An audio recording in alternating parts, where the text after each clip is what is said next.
انہوں نے گزشتہ روز حملہ کر کے دیکھ لیا تھا۔ مسلمان تیر اندازوں نے اتنی تیزی سے تیر چلانے شروع کر دیے تھے کہ فضا میں ایک جال تن دیا۔ رومی دور رک کر پیچھے ہٹے اور تیروں کی زد سے نکل گئے۔ کچھ دیر بعد وہ ڈھالیں آگے کر کے بڑھنے لگے۔ تیر اندازوں نے ایک بار پھر تیروں کا می برسا دیا، لیکن اب کے رومی بڑھتے آئے اور وہ نیزہ بازوں تک آن پہنچے۔ رومیوں کے پاس مروانے کے لیے بہت نفری تھی۔ نیزہ بازوں نے رومیوں کو روکنے کی بھرپور کوشش کی، لیکن رومیوں کی یلغار اتنی شدید تھی کہ رک نہ سکی۔ تب قلب کے دستے آگے بڑھے اور مجاہدین نے جان کی بازی لگا دی۔ خالد رضی اللہ عنہ یہ دیکھ کر حیران ہوئے کہ رومی پیچھے ہٹنے لگے ہیں۔ مجاہدین ان کے پیچھے گئے، لیکن خالد رضی اللہ عنہ نے انہیں روک دیا۔ کچھ دیر بعد رومی پھر آگے بڑھے اور مجاہدین نے پہلے کی طرح حملہ روکا۔ خاصی خونریزی ہوئی اور رومی پیچھے ہٹ گئے اور اس کے بعد یہی سلسلہ چلتا رہا۔ مسلمان سالاروں کو معلوم ہی نہیں تھا کہ ماہان کا پلان ہی یہی ہے کہ مسلمانوں کے قلب اور محفوظہ کو الجھائے رکھو تاکہ اپنے پہلوؤں سے بے خبر رہیں اور انہیں کمک نہ دے سکیں۔ خالد رضی اللہ عنہ اس دھوکے کو سمجھ تو نہ سکے، لیکن انہوں نے ہر حملہ اس طرح روکا کہ مرکزیت اور جمعیت کو درہم برہم نہ ہونے دیا۔ رومیوں نے پیچھے ہٹ کر مسلمان سالاروں کو موقع دیا کہ وہ جوابی حملہ کریں، لیکن خالد رضی اللہ عنہ نے اپنے دستوں کو دفاع میں ہی رکھا۔ اس سے ان کا مقصد یہ تھا کہ رومیوں کی نفری اور نفری کی جسمانی طاقت زائل ہوتی رہے۔ خالد رضی اللہ عنہ نے اپنے پہلوؤں کی طرف توجہ نہ دی۔ انہوں نے سالاروں کو بتا رکھا تھا کہ کمک کی امید نہ رکھیں۔ سالاروں کو بھی اپنی بے مائگی کا احساس تھا، اور یہ احساس اسلامی لشکر کے ہر ایک فرد کو تھا کہ صورتحال کتنی ہی دگرگوں ہو جائے، مدد صرف اللہ کی طرف سے ملے گی۔ رومیوں کے اصل حملے تو مسلمانوں کے پہلوؤں پر ہو رہے تھے جو ماہان کے پلان کے عین مطابق تھے۔ دائیں پہلو پر یوں ہوا کہ رومیوں نے وہاں بڑا تیز حملہ کیا۔ اس پہلو کی کمان عمرو رضی اللہ عنہ بن العاص کے پاس تھی۔ مجاہدین نے یہ حملہ نہ صرف روک لیا بلکہ دشمن کو پسپا کر دیا۔ دشمن نے یہ حملہ کرنے والے دستوں کو پیچھے کر کے دوسرا حملہ تازہ دم دستوں سے کیا۔ یہ پہلے حملے سے زیادہ شدید تھا۔ مسلمانوں نے اس کا بھی مقابلہ کیا، لیکن ان کے جسم شل ہو گئے۔ انہوں نے رومیوں کو اس سے کہیں زیادہ نقصان پہنچایا جتنا رومیوں نے انہیں پہنچایا تھا، اور انہوں نے اس حملے کا دم خم توڑ دیا۔ وہ بری طرح ناکام ہو کر پیچھے ہٹنے لگے، لیکن مسلمانوں کی جسمانی حالت ایسی ابتر ہو گئی کہ وہ مزید لڑنے کے قابل نہ رہے۔ رومیوں نے تیسرا حملہ تازہ دم دستوں سے کیا۔ اب کے حملہ آوروں کی نفری بھی زیادہ تھی۔ مسلمانوں نے جذبے کے زور پر حملہ روکنے کی کوشش کی، مگر جسم ہی ساتھ نہ دیں تو جذبہ ایک حد تک ہی کام آ سکتا ہے۔ وہ حد ختم ہو چکی تھی۔ مسلمانوں کے پاؤں اکھڑ گئے، ان کی ترتیب اور تنظیم ٹوٹ گئی۔ بیشتر اس طرح پسپا ہوئے کہ خیمہ گاہ تک جا پہنچے، اور جنہوں نے پسپائی کو قبول نہ کیا وہ درمیانی دستوں یعنی قلب کی طرف جانے لگے۔ سالار عمرو بن العاص بھاگنے والوں میں سے نہیں تھے۔ ان کے پاس محفوظہ میں 2000 سوار تھے جو وہاں موجود تھے۔ عمرو رضی اللہ عنہ بن العاص نے ان 2000 سواروں سے رومیوں پر حملہ کر دیا۔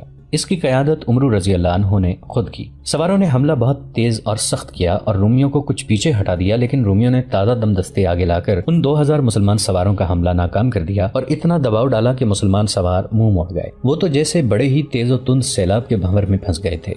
یہ بھی ان کی بہادری تھی کہ وہ لڑائی میں زندہ نکل آئے اور خیمہ گاہ کی طرف چلے گئے۔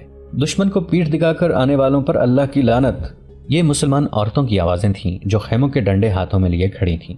لام تان اور طنز کے تیر برسائے، اور 2 مورخوں کے مطابق بعض کو عورتوں نے ڈنڈے بھی مارے۔ خدا کی قسم مسلمان خامد اتنے بے غیرت نہیں ہو سکتے۔ یہ بیویوں کی آوازیں تھیں۔ وہ اپنے خامندوں سے چلا چلا کر کہہ رہی تھیں، کیا تم ہمارے خامند ہو جو ہمیں غیر مسلموں سے محفوظ نہیں رکھ سکتے؟ اس دور کے عربی رواج کے مطابق چند ایک مسلمان عورتوں نے دف اٹھا کر اس کی تال پر گیت گانا شروع کر دیا۔ یہ کوئی باقاعدہ ترانہ نہیں تھا، عورتوں نے خود گیت گڑھ لیا اور گانے لگیں۔ اس کے الفاظ کا مفہوم کچھ یوں تھا کہ تمہاری غیرت کہاں گئی؟ اپنی ان بیویوں کو جو خوبصورت ہیں، نیک بھی ہیں، حقیر اور قابل نفرت کفار کے پاس چھوڑ کر بھاگ رہے ہو، اس لیے کہ کفار ان کو اپنی ملکیت میں لے لیں، ان کی عصمتوں کی بے حرمتی کریں اور ان کو ذلیل و خوار کریں۔ مسلمان پسپائی میں حق بجانب تھے۔ اتنی زیادہ نفری کے حملے کو روکنا ان کے لیے زیادہ دیر تک ممکن نہیں تھا، لیکن ابو عبیدہ رضی اللہ عنہ نے اس لیے عورتوں سے کہا تھا کہ وہ بھاگ آنے والوں کو ڈنڈے اور پتھر ماریں کہ وہ تاریخ اسلام کو پسپائی سے پاک رکھنا چاہتے تھے۔ ان کا مقصد پورا ہو گیا۔ بھاگ آنے والوں کو عورتوں نے نیا حوصلہ دیا، ان کا خون کھول اٹھا اور وہ واپس چلے گئے۔ عمرو رضی اللہ عنہ بن العاص نے انہیں جلدی جلدی منظم کیا اور رومیوں پر جوابی حملے کی تیاریاں کرنے لگے۔ بائیں پہلو کے سالار یزید بن ابو سفیان رضی اللہ عنہ تھے۔ ان کے والد ابو سفیان رضی اللہ عنہ ان کے ماتحت لڑ رہے تھے۔ اس پہلو پر بھی رومیوں نے حملہ کیا تھا جو مسلمانوں نے روک کر پسپا کر دیا۔ دوسرا حملہ جس رومی دستے نے کیا وہ زنجیروں میں بندھا ہوا تھا۔ 10 سپاہی ایک ایک زنجیر کے ساتھ بندھے ہوئے تھے۔ زنجیریں اتنی لمبی تھیں کہ سپاہی آسانی سے لڑ سکتے تھے۔ چونکہ اس دستے کے سپاہی زنجیروں کے ذریعے ایک دوسرے سے منسلک تھے، اس لیے ان کے حملے کی رفتار تیز نہیں تھی۔ مجاہدین نے پہلا حملہ بڑی جانفشانی سے روکا تھا اور رومیوں کو پسپا کرنے کے لیے انہیں چند گھنٹے لڑنا پڑا تھا۔ اس کے فوراً بعد تازہ دم دستوں کا حملہ روکنا ان کے لیے محال ہو گیا۔ حملہ آوروں کی نفری 3 گنا سے بھی کچھ زیادہ تھی، چنانچہ مسلمانوں کے جسموں نے ان کے جذبوں کا ساتھ نہ دیا اور ان کے پاؤں اکھڑ گئے اور وہ پسپا ہونے لگے۔ ان کی عورتوں کے خیمے ان کے پیچھے محفوظ فاصلے پر تھے۔ بھاگنے والوں میں ان کے سالار کے والد ابو سفیان رضی اللہ عنہ بھی تھے۔ وہ کوئی معمولی شخص نہیں تھے، قبیلے کے سرداروں میں سے تھے۔ قبول اسلام سے پہلے انہوں نے مسلمانوں سے کئی لڑائیاں لڑی تھیں اور مسلمانوں کی تباہی اور بربادی میں پیش رہتے تھے۔ قبول اسلام کے بعد بھی وہ اپنے بدلے ہوئے کردار میں اہم حیثیت کے مالک رہے، لیکن رومیوں کے سیلاب کے آگے ٹھہر نہ سکے اور عورتوں کے کیمپ کی طرف بھاگ آئے۔ وہاں بھی عورتوں نے بھاگ آنے والوں کا استقبال ڈنڈوں سے کیا۔ ان میں ابو سفیان رضی اللہ عنہ کی بیوی ہند بھی تھی۔ وہ ان کی طرف دوڑی آئیں اور ڈنڈا آگے کر کے انہیں روک لیا۔ اے ابن حرب، ہند نے ابو سفیان سے کہا، تو کدھر بھاگا آ رہا ہے؟ انہوں نے ابو سفیان کے گھوڑے کے سر پر ڈنڈا مارا اور کہا، یہیں سے لوٹ جا اور ایسی بہادری سے لڑ کے اسلام قبول کرنے سے پہلے تو نے رسول اللہ صلی اللہ علیہ وسلم کے خلاف جو کارروائیاں کی تھیں اللہ وہ بخش دے۔ ابو سفیان رضی اللہ عنہ اپنی بیوی کو جانتے تھے، وہ بڑی زبردست خاتون تھیں۔ ابو سفیان رضی اللہ عنہ نے انہیں اتنا کہنے کی بھی ضرورت نہ کی کہ وہ بھاگ آنے پر مجبور تھے۔ وہ جانتے تھے کہ ہند کے سامنے بولے اور کچھ دیر رکے رہے تو ہند ڈنڈوں سے مار مار کر انہیں بے ہوش کر دیں گی۔ دوسری عورتوں نے یہاں بھی وہی منظر بنا دیا جو دائیں پہلو کے مجاہدین کی عورتوں نے بنا دیا تھا۔ بیویوں نے اپنے خامندوں کو شرمسار کیا اور انہیں ایسا جوش دلایا کہ وہ سب واپس چلے گئے۔ مورخوں نے لکھا ہے کہ عورتیں اپنے مردوں کے ساتھ میدان جنگ تک چلی گئیں۔ ان میں ایک عورت کچھ زیادہ ہی آگے چلی گئی۔ ایک رومی سپاہی اس کے سامنے آ گیا۔ وہ اسے ایک عورت ہی سمجھ رہا تھا، لیکن اس عورت نے تلوار نکال لی اور اس رومی کو مار ڈالا۔ سالار یزید رضی اللہ عنہ بن ابو سفیان ایک جگہ پریشانی کے عالم میں اپنے بکھرے ہوئے مجاہدین کو ڈھونڈتے نظر آئے۔ انہوں نے دیکھا کہ بھاگ جانے والے واپس آ گئے ہیں تو ان کے چہرے پر رونق واپس آ گئی۔ رومی پیچھے ہٹ گئے تھے۔ یزید نے اپنے دستوں کو بڑی تیزی سے منظم کر لیا اور جوابی حملے کا حکم دیا۔ ہند نے بہت ہی بلند آواز میں وہی گیت گانا شروع کر دیا جو انہوں نے احد کی جنگ میں اپنے قبیلے کو گرمانے کے لیے گایا تھا۔ اس وقت ہند مسلمان نہیں تھی۔ ان کے گیت کے بعض الفاظ غیر شائستہ تھے۔ گیت کا لب لباب یہ تھا کہ ہم تمہارے لیے راحت اور لطف کا ذریعہ بنتے ہیں۔ اگر تم نے دشمن کو شکست دی تو ہم تمہیں گلے لگا لیں گی اور اگر تم پیچھے ہٹائے تو ہم تم سے جدا ہو جائیں گے۔ جنگ یرموک میں بھی ہند نے وہی گیت گایا۔ خالد رضی اللہ عنہ کی نظر پورے محاذ پر تھی۔ انہیں معلوم تھا کہ دائیں اور بائیں پہلو پر کیا ہو رہا ہے۔ انہیں احساس تھا کہ پہلوؤں کو مدد کی ضرورت ہے، لیکن خالد رضی اللہ عنہ نے مدد کو انتہائی مخدوش صورتحال میں استعمال کرنے کی سوچ رکھی تھی۔ انہیں خبر مل گئی تھی کہ دایاں پہلو پسپا ہو گیا ہے اور بایاں پہلو بھی بکھر کر پیچھے ہٹ گیا ہے۔ خالد رضی اللہ عنہ نے دونوں پہلوؤں کے سالاروں کو پیغام بھیجا تھا کہ وہ جوابی حملہ کریں، نفری کتنی ہی تھوڑی کیوں نہ ہو۔ آخر انہیں اطلاع مل گئی کہ دائیں پہلو کے سالار نے جوابی حملہ کر دیا ہے۔ خالد رضی اللہ عنہ نے محفوظہ کے سوار دستے کے ساتھ متحرک سوار دستے کے کچھ حصے کو اس حکم کے ساتھ ادھر بھیج دیا کہ وہ دائیں پہلو پر رومیوں پر دوسری طرف سے حملہ کریں۔ اس وقت دائیں پہلو سے عمرو رضی اللہ عنہ بن العاص نے جوابی حملہ کیا تھا۔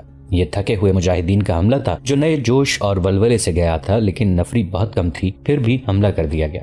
اب زندہ نہ جائیں، یہ رومیوں کی للکار تھی۔ اب بھاگ کر نہ جائیں۔ رومی نفری کی افراد پر ایسا دعویٰ کر سکتے تھے کہ وہ مسلمانوں کی اس قلیل نفری کو زندہ نہیں جانے دیں گے، لیکن اچانک ان کے پہلو پر بڑا تیز حملہ ہو گیا۔ حملہ آور گھڑ سوار تھے، وہ نعرے لگاتے اور گرجتے آتے تھے۔ ابن العاص سوار دستوں کا سالار للکار رہا تھا، ہم آ گئے ہیں، حوصلہ قائم رکھو۔ عمرو بن عاص رضی اللہ عنہ کے تھکے ہارے مجاہدین کے حوصلوں میں بھی اور جسموں میں بھی جان پڑ گئی اور اس کے ساتھ ہی رومیوں کے حوصلوں سے جان نکل گئی۔ وہ اب دو طرفہ حملوں کی لپیٹ میں آ گئے تھے، وہ بوکھلا گئے۔ مسلمان سوار تازہ دم تھے، اس کے علاوہ وہ اپنے ساتھیوں کی بری حالت دیکھ کر اور زیادہ جوش میں آ گئے تھے۔ یہ انتقام کا قہر تھا۔ اگر دونوں طرف نفری برابر ہوتی یا دشمن کی نفری ذرا زیادہ ہی ہوتی تو دشمن کا بے تحاشا نقصان ہوتا اور وہ میدان چھوڑ جاتا، لیکن نفری کے معاملے میں رومی سیلابی دریا تھے۔ مسلمانوں کے حملے کا ان پر یہ اثر پڑا کہ وہ اپنی بہت سی لاشیں اور بے شمار زخمی چھوڑ کر پیچھے ہٹ گئے، لیکن بھاگے نہیں بلکہ منظم طریقے سے اپنے محاذ تک واپس چلے گئے۔ ادھر مرکز یعنی قلب میں کیفیت یہ تھی کہ خالد رضی اللہ عنہ دشمن کی چال سمجھ چکے تھے۔ رومی ابھی تک مسلمانوں کے قلب کے سامنے موجود تھے، وہ ہلکا سا حملہ کر کے پیچھے ہٹ جاتے تھے۔ خالد رضی اللہ عنہ جان گئے کہ دشمن انہیں مصروف رکھنا چاہتا ہے تاکہ وہ اپنے پہلوؤں کی طرف توجہ نہ دے سکے۔ خالد رضی اللہ عنہ کو دائیں بائیں پہلوؤں کی اطلاع ملی تو انہوں نے ماہان کا پلان بیکار کرنے کا طریقہ سوچ لیا۔ پہلے تو انہوں نے دائیں پہلو کو مدد بھیجی، پھر بائیں طرف توجہ دی جہاں کے سالار یزید بن ابو سفیان رضی اللہ عنہ تھے۔ ابن الازور، خالد رضی اللہ عنہ نے اپنے متحرک سوار دستے کے سالار زرار بن الازور کو بلا کر کہا، کیا تو دیکھ رہا ہے کہ دشمن ہمارے بازوں پر غالب آ گیا ہے؟ دیکھ رہا ہوں ابن الولید، زرار رضی اللہ عنہ نے کہا، میں تیرے حکم کا منتظر ہوں۔ کیا تو نہیں دیکھ رہا کہ میرا گھوڑا کس بے چینی سے کھر مار رہا ہے؟ بائیں پہلو پر جلدی جاؤ ابن الازور، خالد رضی اللہ عنہ نے کہا۔ سوار دستہ اپنے ساتھ لے اور یزید کی مدد کو اس طرح پہنچ کے جن رومیوں کے ساتھ وہ الجھا ہوا ہے ان پر پہلو سے حملہ کر دے۔ کس حال میں ہے یزید؟ زرار رضی اللہ عنہ نے پوچھا۔ حال جو مجھے بتایا گیا ہے وہ میں کیسے بیان کروں؟ خالد رضی اللہ عنہ نے کہا۔ ابو سفیان جو کبھی ہمارے قبیلہ قریش کی آنکھ کا تارا تھا وہ بھی میدان چھوڑ گیا ہے۔ دوسری اطلاع ملی ہے کہ بھاگ آنے والے پھر آگے چلے گئے ہیں، لیکن تو جانتا ہے کہ حوصلہ ایک ضرب کھا لے تو دوسری ضرب کھانے کی تاب نہیں رہتی۔ اللہ ہم سب کو حوصلہ دے گا، زرار رضی اللہ عنہ بن الازور نے کہا۔ زرار رضی اللہ عنہ تاریخی جنگجو تھے، دل میں اللہ اور رسول صلی اللہ علیہ وآلہ وسلم کا عشق، زبان پر اللہ اور رسول کریم صلی اللہ علیہ وآلہ وسلم کا نام، اور ان کی تلوار اللہ کے نام پر چلتی تھی۔ وہ تو اپنی جان سے لا تعلق ہو چکے تھے۔ خالد رضی اللہ عنہ کا حکم سنتے ہی انہوں نے اپنے سوار دستے کو ساتھ لیا اور یہ دستہ اپنی ہی اڑائی ہوئی گرد میں غائب ہو گیا۔ وقت بعد دوپہر کا تھا، گرمی جلسا رہی تھی، گھوڑے پسینے میں نہا رہے تھے، پیاس سے مجاہدین کے منہ کھل گئے تھے اور ان کی روحیں پانی کی نہیں دشمن کے خون کی پیاسی تھیں۔ زرار رضی اللہ عنہ کے دستے نے ان رومیوں پر ایک پہلو سے حملہ کیا جنہیں یزید رضی اللہ عنہ نے اپنے حملے میں الجھا رکھا تھا۔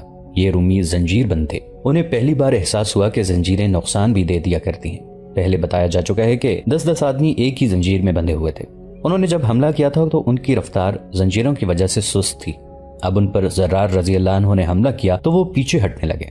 مسلمانوں کی تلواروں اور برچیوں سے بچنے کے لیے انہیں تیزی سے پیچھے ہٹ جانا چاہیے تھا، لیکن زنجیریں انہیں تیزی سے پیچھے ہٹنے نہیں دے رہی تھی۔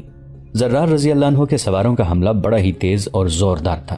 زرار رضی اللہ عنہ بڑے ذہین سالار تھے اور اس کے ساتھ ہی وہ اپنے ہی طریقے اور جوش سے لڑنے والے سپاہی بھی تھے۔ ان کی دلیری کا یہ عالم تھا کہ دشمن کی صفوں میں گھس جایا کرتے تھے۔ یہاں بھی انہوں نے ایسی ہی دلیری کا مظاہرہ کیا۔ وہ رومیوں کے سالار کو ڈھونڈ رہے تھے، انہیں وہ سالار نظر آ گیا۔ وہ دیر جان تھا، اس کے ارد گرد اس کے محافظ سوار کھڑے تھے اور وہاں رومی پرچم بھی تھا۔ زرار رضی اللہ عنہ اگر اسے للکارتے تو پہلے انہیں اس کے محافظوں کا مقابلہ کرنا پڑتا جو اکیلے آدمی کے بس میں نہیں تھا۔ زرار رضی اللہ عنہ محافظوں کو نظر انداز کر کے ان کے حصار میں چلے گئے اور تلوار کا ایسا وار کیا کہ دیر جان کی گردن تقریباً آدھی کٹ گئی۔ بیشتر اس کے کہ دیر جان کے محافظ زرار رضی اللہ عنہ کو گھیر لیتے، زرار رضی اللہ عنہ وہاں سے غائب ہو گئے۔ محافظوں میں ہڑبونگ مچ گئی، ان کا سالار گھوڑے سے لڑک گیا۔ 2 محافظوں نے اسے تھام لیا اور گھوڑے سے گرنے نہ دیا، لیکن اس کی زندگی ختم ہو چکی تھی۔ اسے اب مرنا تھا، وہ ذبح ہونے والے بکرے کی طرح تڑپ رہا تھا۔ اسے پیچھے لے جانے لگے تو وہ دم توڑ گیا۔ ادھر زرار رضی اللہ عنہ ایک قہر کی طرح رومیوں پر برس رہے تھے، ادھر خالد رضی اللہ عنہ نے اسی پہلو کے اس مقام پر حملہ کر دیا جہاں رومیوں کا سالار گریگری تھا۔ زرار رضی اللہ عنہ اور خالد رضی اللہ عنہ کے حملوں نے رومیوں کا زور توڑ دیا۔ زیادہ نقصان ان رومی سپاہیوں کا ہوا جو زنجیروں میں ایک دوسرے کے ساتھ بندھے ہوئے تھے، وہ تیزی سے پیچھے نہیں ہٹ سکتے تھے۔ اس جوابی حملے کا یہ اثر ہوا کہ رومی پیچھے ہٹ گئے، لیکن یہ پسپائی نہیں تھی، وہ محاذ یا خیمہ گاہ تک چلے گئے۔ ان کا نقصان بہت ہوا تھا، لیکن ان کے پاس نفری کی کمی نہیں تھی۔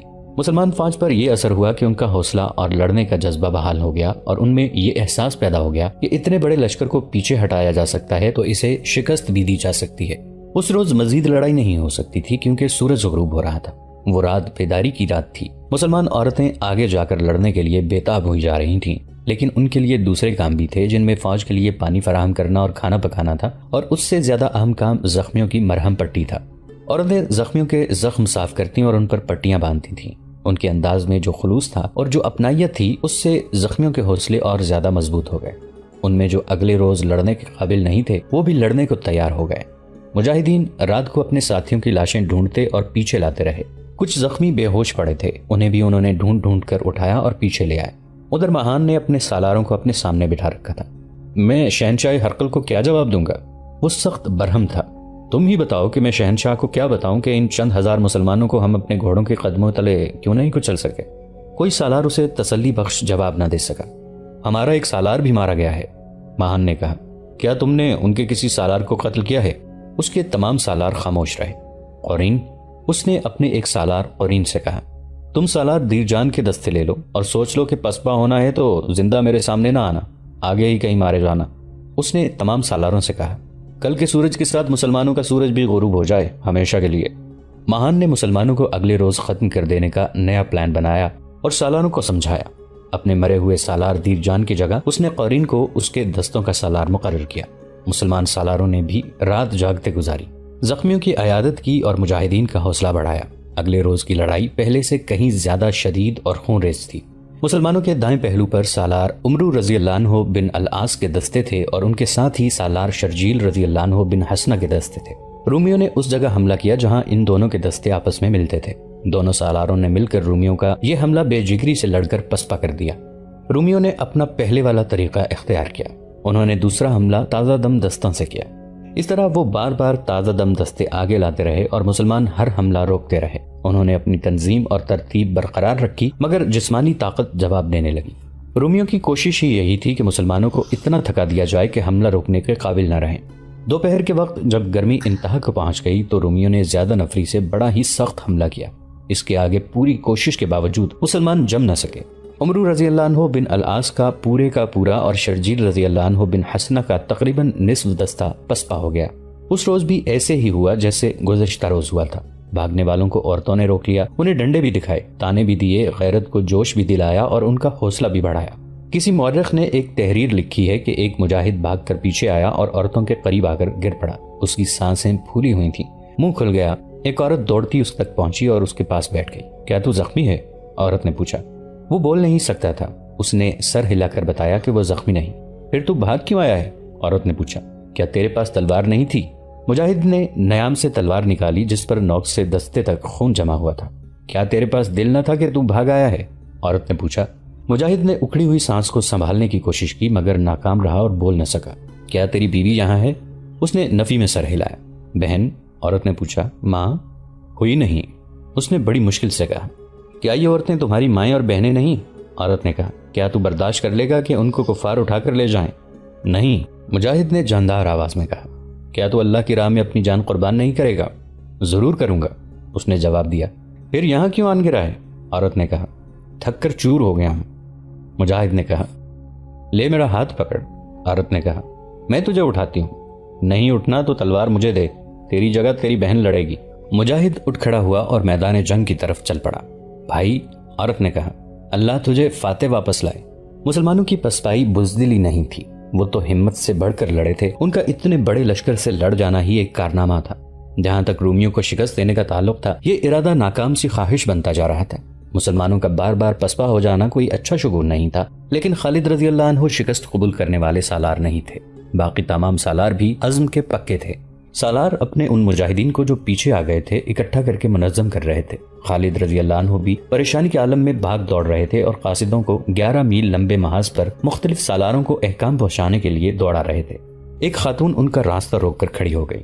ابن الولید، خاتون نے کہا، خدا کی قسم عرب نے تجھ سے بڑھ کر کوئی دلیر اور دانش مند آدمی پیدا نہیں کیا۔ کیا تو میری ایک بات پر غور نہیں کرے گا؟ سالار آگے آگے ہو تو سپاہی اس کے پیچھے جانے لڑا دیتے ہیں، سالار شکست کھانے پر اتر آئے تو اس کے سپاہی بہت جلد شکست کھا جاتے ہیں۔ میری بہن، خالد رضی اللہ عنہ نے کہا، ہمارے لیے دعا کر، تیرے کانوں میں یہ آواز نہیں پڑے گی کہ اسلام کے سالار رومیوں سے شکست کھا گئے ہیں۔